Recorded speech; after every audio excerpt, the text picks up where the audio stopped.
Na kavalci spinká štěně, do ouška zní jemně. Mňau, už nespí ubohý, pes vyskočí na nohy. Kdo to řekl mňau?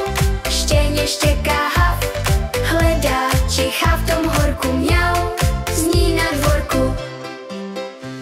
Štěně zvedavě houkne, do domku koukne. Kastrol i hrnek obrátí, pod postelí se ztratí. Támhle ve dvoře kohout stojí nahoře. Ty jsi to řekl, ptá se štěně velice spokojeně. Kdo to řekl mňau?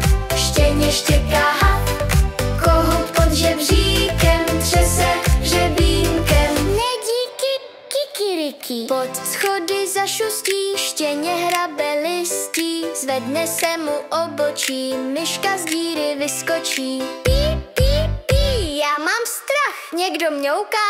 Ach, ach, ach. Kdo to řekl mňau? Štěně štěká hav, myška pod schody mizí. Mňau, ten hlas je ryzí. Štěně běží k velké boudě, mám tě štěkne černé hroudě. Místo hroudy psisko vstane. Řekl jste mňau, pane? Co tu chceš? Honem? Radši běž. Kdo to řekl mňau? Štěně štěká hav, zvuk se vzduchem nese. Mňau, ouškem zatřese. Štěně u keře postává, včelka se letu oddává. Ty jsi to řekla, že jo? Ptá se, včelka ho píchla, zdá se. Psík se k rybníku žene, mňouká to z rákosí, ne?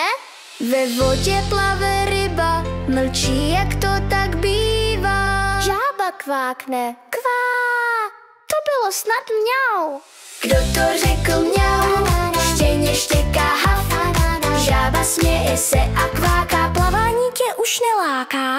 Domů jde štěně zmokle, otřepe si tlapky mokré, zalehne na kavalec. Mňau, vstávej krasavec. Ty jsi řekla mňau, štěně štěká hav.